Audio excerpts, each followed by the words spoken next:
Dan beserta kita, sekarang dan selama-lamanya. inilah Injil Yesus Kristus menurut Markus. Dimuliakanlah Tuhan. Sekeluarnya dari rumah ibadat itu, Yesus dengan Yakobus dan Yohanes pergi ke rumah Simon dan Andreas.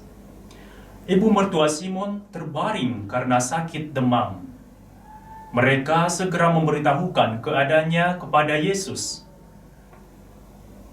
Ia pergi ke tempat perempuan itu dan sambil memegang tangannya, ia membangunkan dia, lalu lenyaplah demamnya. Kemudian perempuan itu melayani mereka. Menjelang malam, sesudah matahari terbenam, dibawalah kepada Yesus semua orang yang menderita sakit dan yang kerasukan setan. Maka berkerumunlah seluruh penduduk kota itu di depan pintu.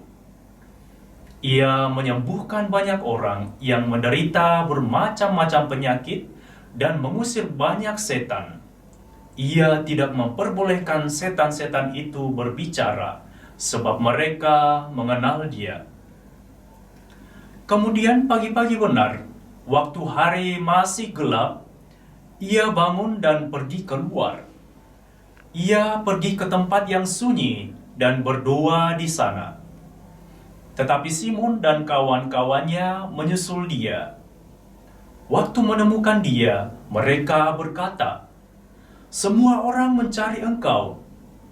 Jawabnya, "Marilah kita pergi ke tempat lain, ke kota-kota yang berdekatan, supaya di sana juga aku memberitakan Injil, karena untuk itu aku telah datang." Lalu pergilah ia ke seluruh Galilea dan memberitakan Injil dalam rumah-rumah ibadat mereka dan mengusir setan-setan. Demikianlah Injil Tuhan. Terpujilah Kristus.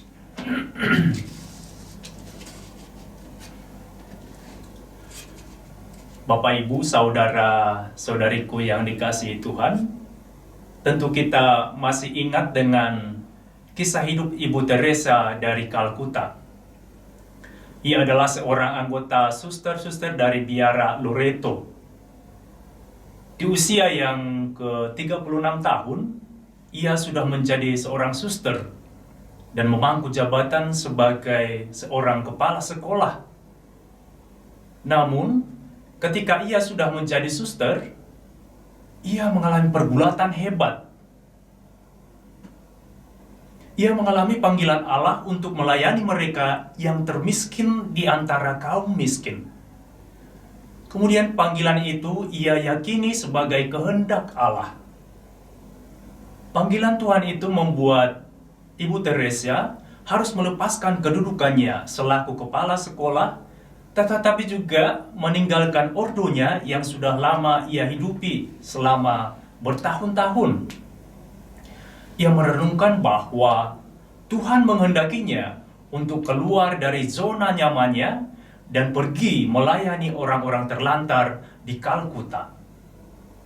Dan pada akhirnya, Ibu Teresa pergi meninggalkan kongregasinya demi menjawab situasi sosial yang saat itu sangat membutuhkannya.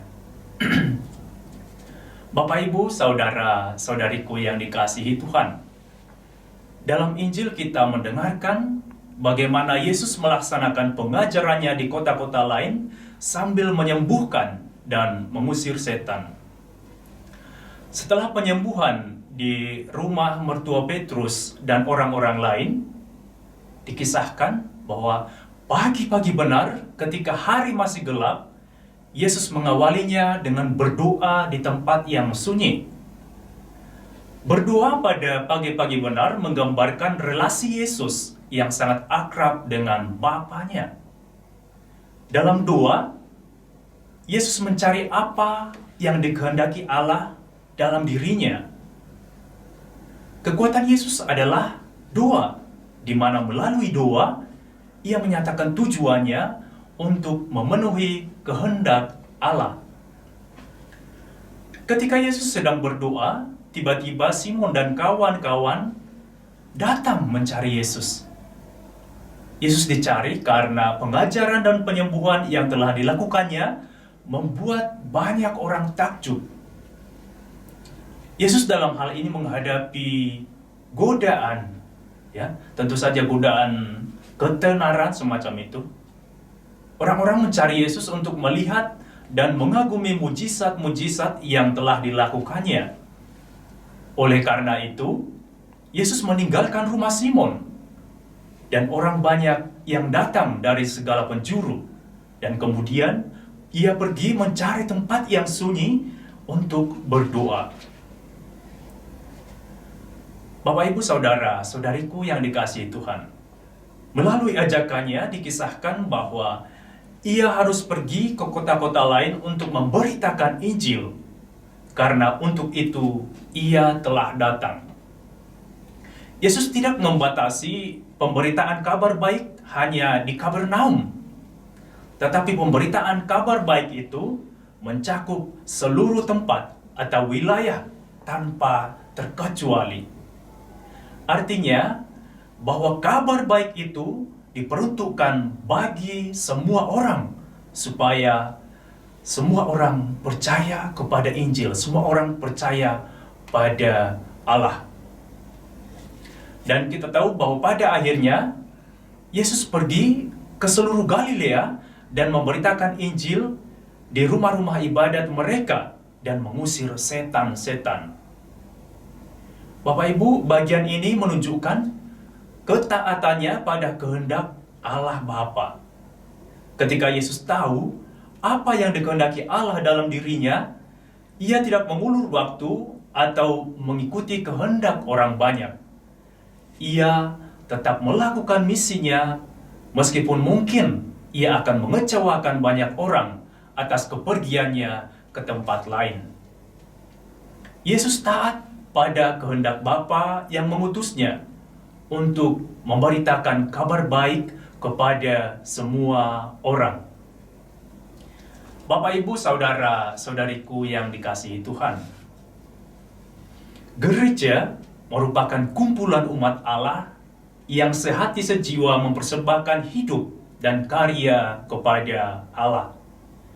Sebagai kumpulan umat Allah, gereja senantiasa menghayati imannya sesuai dengan tuntutan zaman dan keadaan di mana gereja itu hadir. Kita telah mendengarkan kisah tentang Ayub dalam bacaan pertama.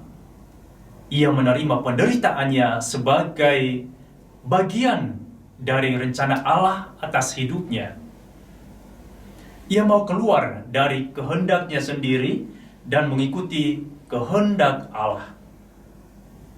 Kita semua diajak untuk pergi, dalam arti keluar dari diri kita sendiri dan mengikuti kehendak Allah.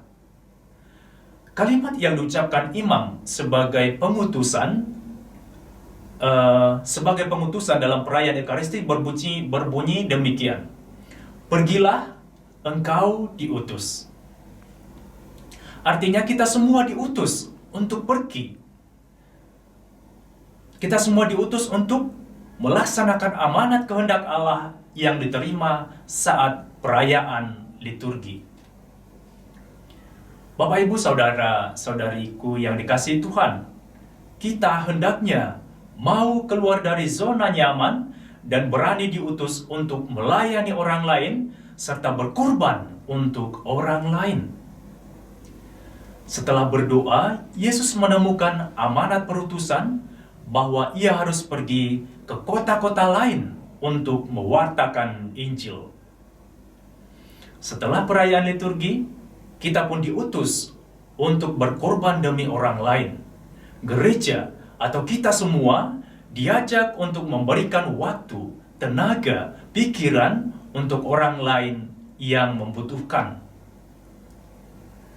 Bapak, Ibu, Saudara, Saudariku yang dikasihi Tuhan, tugas untuk mewartakan Injil menjadi tugas seluruh anggota gereja. Berkat pembaptisan, semua umat Allah telah menjadi murid-murid yang diutus. Semua umat beriman apapun kedudukannya, harus menjadi pewarta kabar baik tentang Yesus Kristus. Dalam mewartakan kabar baik, dituntut dari kita kesediaan untuk keluar dari diri kita sendiri. Kita dituntut untuk keluar dari zona nyaman dan berani memberi diri untuk orang lain. Berbagi dengan mereka yang berkekurangan, menghibur yang sedih, dan membangun kerjasama dengan mereka yang tidak seagama atau tidak sepaham dengan kita. Yesus diutus untuk memberitakan Injil ke kota-kota lain. Pewartaan tidak terbatas hanya untuk kalangan sendiri, tetapi juga merambah ke kalangan lain, kepada orang-orang yang belum menerima kabar baik. Bapak, Ibu, Saudara, Saudari yang dikasihi Tuhan, marilah kita tekun berdoa sambil merenungkan kehendak Allah dalam diri kita, melaksanakan kehendak Allah itu, serta mengajak orang untuk melakukan kehendak Allah. Doa dan keheningan menjadi cara untuk menyelami apa yang dikehendaki Allah dalam hidup kita masing-masing. Semoga. Amin.